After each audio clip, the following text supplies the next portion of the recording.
En matière de cyberassurance, il existe une règle méconnue qui peut coûter des centaines de milliers d'euros. Une seule. Aujourd'hui, on va décortiquer cette règle cachée et voir comment une protection censée être en béton peut se transformer en un véritable piège financier. On est sur le scénario catastrophe. Imaginez un lundi matin. Tout est bloqué. Plus personne ne peut se connecter. Les serveurs ne répondent plus. C'est la panique, la vraie. Et là, ce message qui s'affiche sur absolument tous les écrans. C'est le choc. À ce moment précis, l'entreprise comprend qu'elle est la cible d'une cyberattaque massive.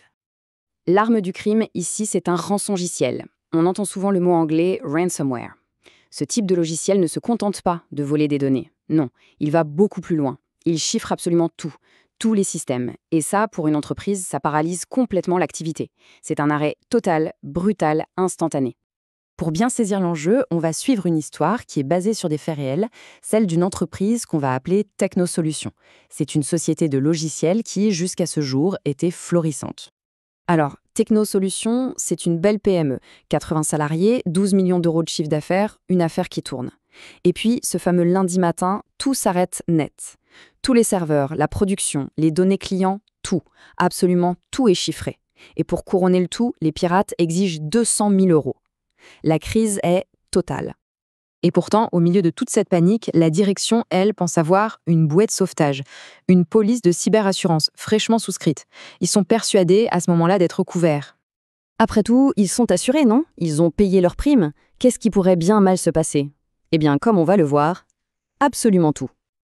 C'est là que l'histoire bascule. C'est ici qu'intervient le détail qui tue, le point crucial qui va absolument tout changer. Et voilà la fameuse règle cachée, article L1210-1 du Code des assurances. C'est issu de la loi LOPMI et c'est sans appel. Pour que l'assurance paye, le remboursement est conditionné au dépôt d'une plainte dans un délai ultra strict, 72 heures. 72 heures après avoir eu connaissance de l'attaque, pas une seule heure de plus. Technosolutions se retrouve donc face à un dilemme impossible. D'un côté, il y a l'urgence absolue, négocier avec les pirates pour sauver l'entreprise, pour la remettre en marche. Et de l'autre, cette obligation légale, qu'ils ignorent complètement, avec un compte à rebours qui a déjà commencé. Le déroulé des événements est fatal.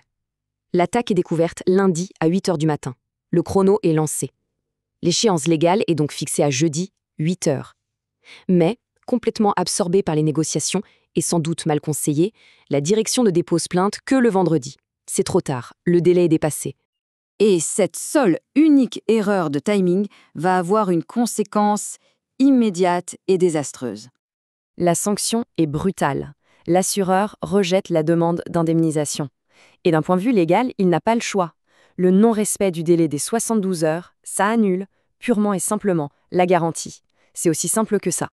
Au final, après avoir négocié, Technosolutions a dû payer 150 000 euros de sa propre poche. Une somme colossale, qu'ils pensaient pourtant totalement couverte par leur contrat d'assurance. Alors, qu'est-ce que cette histoire nous apprend sur la nouvelle réalité de la cyberassurance aujourd'hui? Mais pourquoi une règle aussi stricte? Eh bien parce que le législateur ne considère plus les cyberattaques comme de simples sinistres d'assurance. Non, c'est vu comme une menace pour la sécurité nationale. Chaque plainte, déposée à temps, c'est une pièce du puzzle qui aide à tracer les flux d'argent, à collecter du renseignement et, à terme, à démanteler ces réseaux criminels. Tout ça, ça redéfinit complètement le pacte de l'assurance. L'assureur, ce n'est plus juste un distributeur de chèques qui arrive après la bataille. Il devient un partenaire actif dans la gestion de crise. Mais ce partenariat a un coût. Il exige de l'assuré un respect de procédures strictes et un très bon niveau de sécurité. Et ça met une responsabilité immense sur les épaules du courtier en assurance. Son devoir de conseil devient crucial. C'est à lui d'expliquer très clairement ses règles vitales, comme celle des 72 heures, bien avant qu'une crise ne survienne. C'est une conversation qui peut littéralement faire la différence entre une indemnisation et une faillite. Alors, qu'est-ce qu'il faut retenir de tout ça? La cyberassurance est un outil puissant, c'est certain, mais très exigeant. La clé, c'est la préparation. Il faut connaître son contrat sur le bout des doigts, comprendre ses obligations légales et surtout avoir un plan de réponse aux incidents avant l'attaque. Le premier réflexe, ça ne doit jamais être de négocier, jamais. Le premier réflexe, c'est de décrocher le téléphone et d'appeler la hotline de l'assureur. C'est elle qui va piloter toute la gestion de crise et notamment s'assurer que la plainte est déposée dans les temps. Cette analyse arrive à sa fin. La question qui reste est en fait très simple. Face à cette horloge qui se met à tourner, seule la préparation compte. La vraie question, c'est donc de savoir si les entreprises sont réellement prêtes à affronter ce compte à rebours